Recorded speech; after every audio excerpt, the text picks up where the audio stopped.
पापा के साथ पार्क में घूमने जाता है, ठीक है। तो उस टाइम वो देखता है कि दो बलून भले खड़े हुए हैं। एक के पास ऐसा बलून होता है कि जो छोड़ने से ऊपर चला जाता है, और एक के पास ऐसा होता है कि जो ऐसे छोड़ने से कहीं नहीं जाता है, ऐसे इधर उधर पड़ा हुआ रहता है, ठीक है।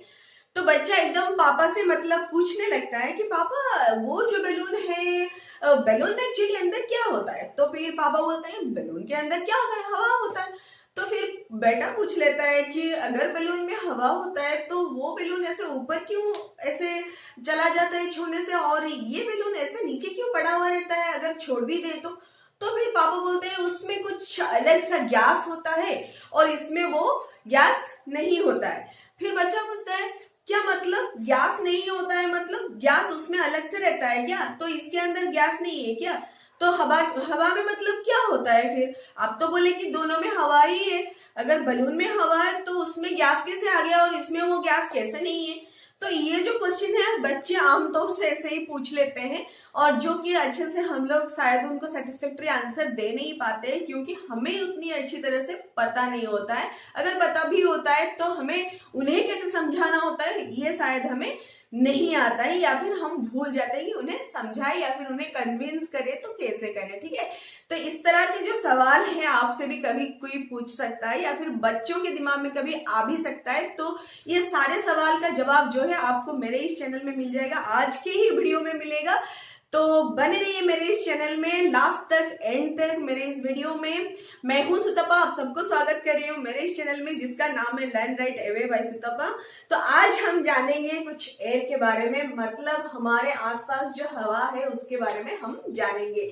ये हमें कैसे हेल्प करता है, या फिर इसका कुछ हेल्प है भी या नहीं, या फिर इसका कंपोजिशन क्या है, इसका रोल क्या है हमारे लाइफ में, हमारे एनवायरनमेंट में और हमारे आस पड़ोस में, ठीक है। तो चलिए शुरू करते हैं आज का लेसन। तो बहुत ही इंटरेस्टिंग सा ये चैप्टर है, क्योंकि इसमें हमें बहुत कुछ बेसिक्स जानने को मिलेगा। उससे कहीं गुना ज्यादा हमें कुछ इम्पोर्टेंट जो थिंग है, मतलब जैसे कि आप मान सकते हैं कुछ जरूरी इंफॉर्मेशन जो है हमें इससे जानने को मिलेगा। तो चलिए स्टार्ट करते हैं आज का लेसन, ठीक है। तो पहले तो जानते हैं कि एयर क्या है, ठीक है। एयर जो है बहुत सारा स्पेस जो है ऑक्युपाई करता रहता है, मतलब बहुत सारे स्पेस में ये फैला हुआ है, बहुत सारे जगह में ये फैला हुआ है, लेकिन क्योंकि ये ट्रांसपेरेंट है तो हमें हम इसे देख नहीं पाते हैं, हमें इसे दिखाई नहीं देता है। लेकिन हाँ, अगर ये मूव होता है तो हम इसे फील कर पाते हैं, है ना। मूव होता है यानी कि एयर जो है जनरली अगर वो स्टिल पोजीशन में है, अगर वो स्थिर पोजीशन में है, मतलब एकदम स्थिरता है उसमें, कहीं मतलब हिल नहीं रहा है, तो उसको एयर बोला जाता है, ठीक है। अगर एयर मूविंग कंडीशन में है, जैसे कि हम फैन लगा देते हैं, फैन लगने से क्या होता है, जनरली फैन में कोई मतलब हवा ऐसे प्रोड्यूस नहीं होता है। वो क्या करता है ना, जो हवा अंदर रहता है रूम के अंदर, वो बस उसको मूव करने लगता है एक डायरेक्शन में, ठीक है। तो जब वो एक डायरेक्शन में कंटिन्यूअसली मूव करता है तो रूम के अंदर जितने भी हवा होते हैं वो सारे उस डायरेक्शन में मूव करने लगते हैं। तो हमारे पास आसपास भी जो हवा होते हैं वो भी उसी डायरेक्शन में उसके साथ मिलके घूमने लगते हैं। तो हमें फील होता है कि हवा आ रहा है, लेकिन हवा आ नहीं रहा है, हवा पहले से ही था, एक उसको मूवमेंट दिया गया जिसकी वजह से वो हमें फील में आया। तो हम उसको क्या बोलते हैं, विंड बोलते हैं। ये है बेसिक डिफरेंस। एयर जो है स्टिल पोजीशन में है, विंड जो है मूवेबल पोजीशन में है। या फिर आप ऐसे भी बोल सकते हैं कि अगर एयर को हम किसी तरह से मूव करा दें, तो अगर वो फ्लो में आता है या फिर मूवमेंट में आता है, चाहे किसी भी डायरेक्शन में हो, तो हम उसको विंड बोलते हैं। ज्यादातर एयर का वेलोसिटी कभी नहीं देखा जाता है। जब भी हमारा साइक्लोन वगैरह आता है तभी हमें विंड वेलोसिटी पता चलता है, तभी एयर वेलोसिटी कभी नहीं पता चलता है, क्योंकि एयर जो है स्टिल पोजीशन में होता है। जब साइक्लोन आता है, एयर क्या करता है ना, मूव करता है, लो प्रेशर से हाई प्रेशर, हाई प्रेशर से लो प्रेशर, ऐसे मूव करता है। तो उस समय एयर को जो है एक डायरेक्शन मिल जाता है, एक मूवमेंट मिल जाता है, तो वो विंड का रूप ले लेता है और हमें विंड का वेलोसिटी पता चलता है, जिससे हमें ये पता चलता है कि साइक्लोन कितना सीवियर हो सकता है, ठीक है। तो ये तो था बेसिक सा अंडरस्टैंडिंग एयर एंड विंड का डिफरेंस। अब चलते हैं थोड़ा गैस के तरफ। गैस क्या होता है, गैस जो होता है एयर का ही एक पार्ट होता है, मतलब डिफरेंट टाइप का गैस जो है उसको मिला के हमारा जो एयर जो है बना हुआ रहता है, ठीक है। एयर मतलब एटमॉस्फेयर, एटमॉस्फेयर मतलब ये जो खाली स्थान आपको दिख रहा है यही हमारा एटमॉस्फेयर है। एटमॉस्फेयर में एयर मतलब बहुत सारे ऐसे गैसेस होते हैं, ठीक है। बहुत सारे गैसेस जब स्टैंड स्टिल पोजिशन में होते हैं हम सबको मिला के एयर बोल देते हैं या फिर एटमॉस्फेयर बोलते हैं, ठीक है। तो उसमें बहुत सारे गैसेस होते हैं, बहुत सारे गैसेस को लेके हमारा एयर बनता है, और जब एयर अपने मूवमेंट में आता है या फिर मूव करने लगता है तब हमें विंड का पता चलता है या फिर विंड का फील होता है, ठीक है। तो एयर क्या होता है, हमेशा प्रेजेंट रहता है लेकिन दिख नहीं पाता है क्योंकि ये ट्रांसपेरेंट होता है। ये था हमारा एयर के बारे में कुछ basics understanding. Then about wind, then हमारा जो स्पेस के बारे में हमें पता चला था, जो खाली स्पेस, जो खाली स्थान हमें दिखता है उसी को हम लोग क्या बोलते हैं, एयर बोलते हैं या फिर एटमॉस्फेयर बोलते हैं, ठीक है।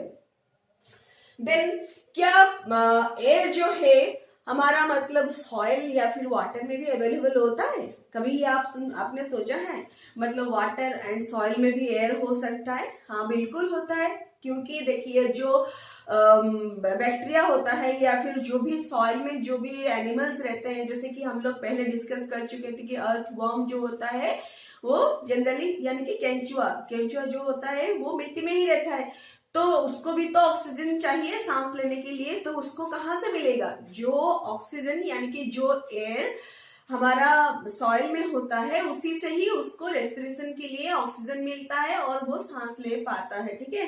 तो सॉइल में भी मतलब एयर होता है, और प्लांट्स को क्या चाहिए, नाइट्रोजन, ठीक है। प्लांट्स को नाइट्रोजन कहाँ से मिलता है? मिट्टी से ही मिलता है, मतलब मिट्टी में एयर है उसी से ही नाइट्रोजन जो है प्लांट को मिलता है, ऑक्सीजन जो है डिफरेंट एनिमल्स बैक्टीरियाज को मिलता है, या फिर डिफरेंट टाइप के गैसेस जो है डिफरेंट टाइप के काम में लग जाते हैं।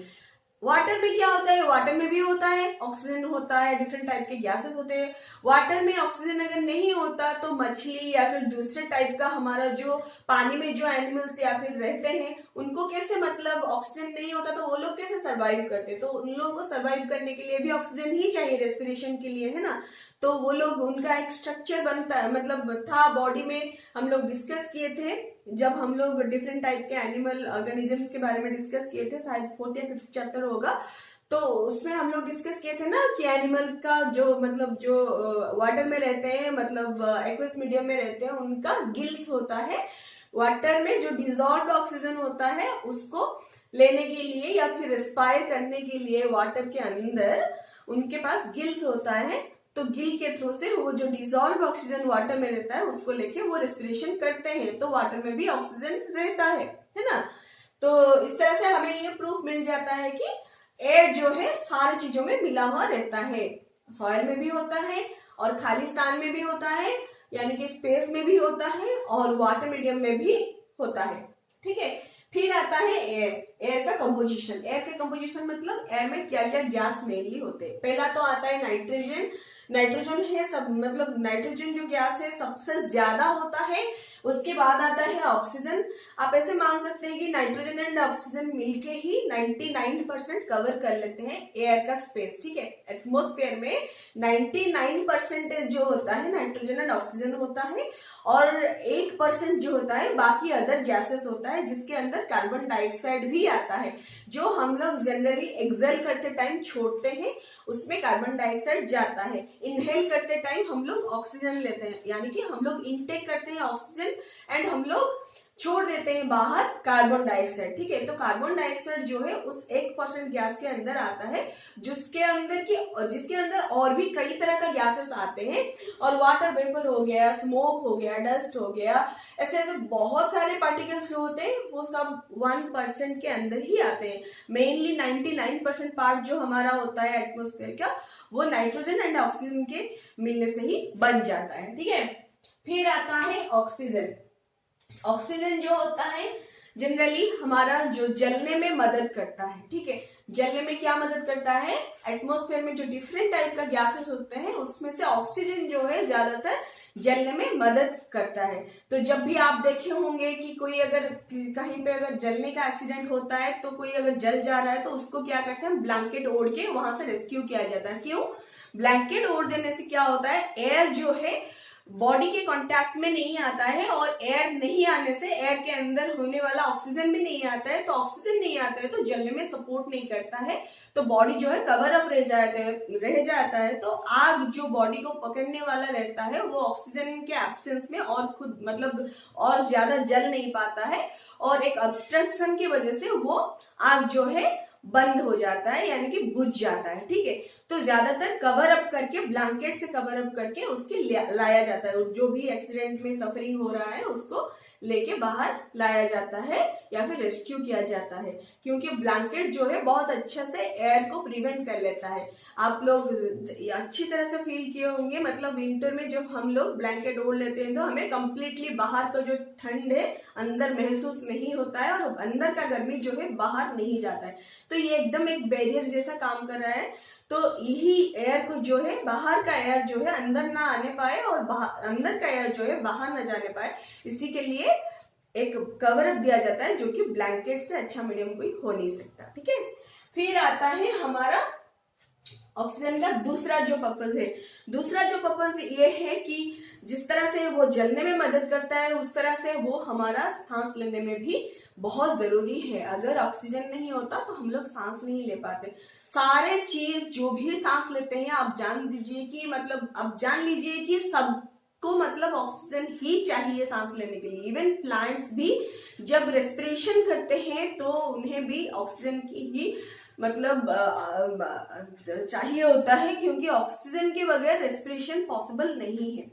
तो ऑक्सीजन से ही रेस्पिरेशन होता है, लेकिन जब वो लोग खाना पकाते हैं, यानी कि जब उनके पत्तों में जब फोटोसिंथेसिस होता है, यानी कि जब उनके पत्तों में खाना बनना चालू होता है, तब वो कार्बन डाइऑक्साइड कंज्यूम करते हैं और ऑक्सीजन जो है बाहर छोड़ देते हैं, यानी कि एटमॉस्फेयर में छोड़ देते हैं।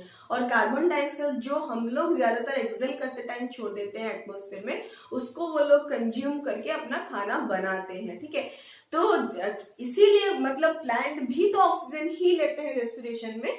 लेकिन क्यों ऐसे बोला जाता है कि प्लांट हमें ज्यादा ऑक्सीजन देते हैं तो प्लांट्स लगाना चाहिए, प्लांट बहुत ज्यादा लगाना चाहिए, ऐसा क्यों बोला जाता है? ऐसा इसीलिए बोला जाता है कि अगर प्लांट्स ज्यादा रहेंगे तो हमें ज्यादा ऑक्सीजन मिलेगा, क्योंकि प्लांट्स जितना ऑक्सीजन कंज्यूम करते हैं उससे कहीं गुना ज्यादा कार्बन डाइऑक्साइड वो लोग कंज्यूम करते हैं। तो उनका जो रेशियो है बहुत कम रहता है, मतलब उसका जो कार्बन डाइऑक्साइड का रिक्वायरमेंट एंड ऑक्सीजन का रिक्वायरमेंट हम लोग देखेंगे तो कार्बन डाइऑक्साइड के तुलना में ऑक्सीजन बहुत कम कंज्यूम करते हैं। तो इसीलिए उसको इसीलिए लगाना चाहिए, प्लांट्स इसीलिए लगाना चाहिए क्योंकि ज्यादा से ज्यादा कार्बन डाइऑक्साइड वो कंज्यूम कर ले एटमॉस्फेयर से और ज्यादा से ज्यादा ऑक्सीजन जो है वो छोड़ दे एटमॉस्फेयर में, ताकि हम सब लोग अच्छे से सांस ले पाए। ठीक है, तो इसीलिए ये हमारे लिविंग ऑर्गेनिजम्स के लिए भी बहुत जरूरी हो जाता है। ऑक्सीजन जो है हमारा रेस्पिरेशन के लिए बहुत इंपॉर्टेंट बन जाता है। ठीक है, फिर आता है एयर। एयर जनरली हमारे अर्थ के सराउंडिंग में, मतलब चारों तरफ, आप जैसे लिफाफे में कुछ अंदर रखते हैं तो लिफाफा क्या करता है, अंदर होने वाले चीज को चारों तरफ से कवर अप कर देता है, एक एनवेलप की तरह, है ना। तो उस तरह से एयर जो होता है, यानी कि एटमॉस्फेयर जो होता है, हमारे मतलब धरती को जो है एकदम से एनवेलप की तरह कवर किए हुए रखा हुआ है। ठीक है, मतलब अगर एयर नहीं होता तो बहुत सारी ऐसे चीजें हो जाती जिसकी वजह से अर्थ के ऊपर भी लिविंग ऑर्गेनिजम्स का होना पॉसिबल कभी नहीं हो पाता। ठीक है, मेन तो ये होता है कि जो एटमॉस्फेयर जो होता है, एटमॉस्फेयर की वजह से ही हमारा सोलर रेडिएशंस जो आता है, हार्मफुल रेडिएशंस जो है धरती तक पहुंच नहीं पाता है, और जो हमारा ऑक्सीजन जैसे बहुत मतलब हमारे लिए इम्पोर्टेंट या फिर एसेंशियल गैसेस जो है हमें एटमॉस्फेयर नहीं होता तो मिल भी नहीं पाता, हम लोग सांस नहीं ले पाते, तो फिर लाइफ का एग्जिस्टेंस कहाँ से होता है ना। तो ये एक एनवेलप की तरह हमारे धरती के सराउंडिंग में है, अर्थ के सराउंडिंग में है, तभी जाके लिविंग ऑर्गेनिजम्स का एग्जिस्टेंस जो है पॉसिबल हो पाया है। ठीक है, फिर आता है हमारा एक्वाटिक एनिमल्स। ठीक है, तो एक्वाटिक एनिमल्स जो है जनरली जो वाटर में डिजोल्व ऑक्सीजन जो होते हैं उनको लेके वो लोग सरवाइव करते हैं। एक्वाटिक एनिमल्स मतलब aqueous means water, aquatic animals means जो एक्वस मीडियम में सरवाइव कर रहे हैं उनको एक्वाटिक एनिमल्स बोल रहे हैं। तो एक्वाटिक एनिमल्स जो है ज्यादातर पानी में डिजोल्व मतलब घुला हुआ रहता है जो ऑक्सीजन, उसी को लेके वो लोग सरवाइव करते हैं। ठीक है, तो प्लांट्स और एनिमल्स क्या करते हैं ना, एक दूसरे के ऊपर जनरली डिपेंडेंट रहते हैं, एक दूसरे के oxygen and carbon dioxide quantity के लिए, ठीक है।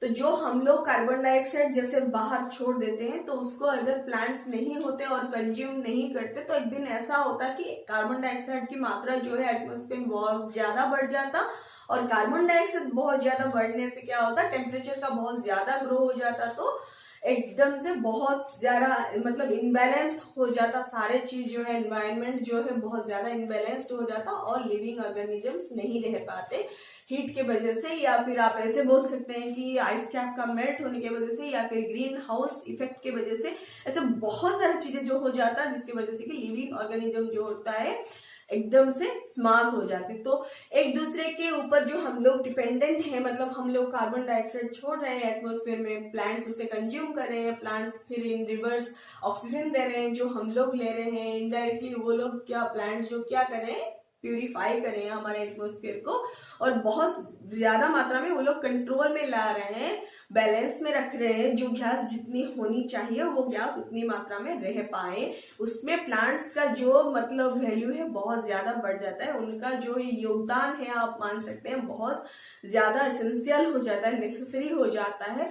तभी हमें ये बताया जाता है कि प्लांट्स जो है नहीं काटना चाहिए, और ज्यादा से ज्यादा हमें प्लांट्स की मतलब ऐसे केयर लेना चाहिए और लगाना चाहिए। आने वाले दिनों में प्लांट्स बहुत ज्यादा हमें प्लांटेशन की जरूरत है, क्योंकि हमारा एनवायरनमेंट जो है दिन पे दिन बहुत ज्यादा बिगड़ चुका है, और अभी तो एकदम से एनवायरमेंटल बहुत बड़े बड़े क्राइसिस देखने को मिल रहा है, जैसे कि आइस कैप्स का मेल्ट होना, ग्लेशियर का मेल्ट होना, या फिर जैसे कि साइक्लोन्स वगैरह आए दिन आते रहना, या फिर आप ऐसे भी मान सकते हैं कि ज्यादातर जो सीजनल वेरिएशंस है अच्छे से पता नहीं चलना, या फिर कोई एक एक सीजन जो है ज्यादा लंबा हो जाना, ये सब जो है मतलब आप मान सकते हैं कि एनवायरमेंटल क्राइसिस में ही आता है, और क्लाइमेटिक चेंज में आता है, जो कि ज्यादा कहीं ना कहीं हम लोग जो प्लांट किंगडम को हम लोग मतलब जो डिस्ट्रॉय कर चुके हैं, शायद उसका भी एक असर है ये।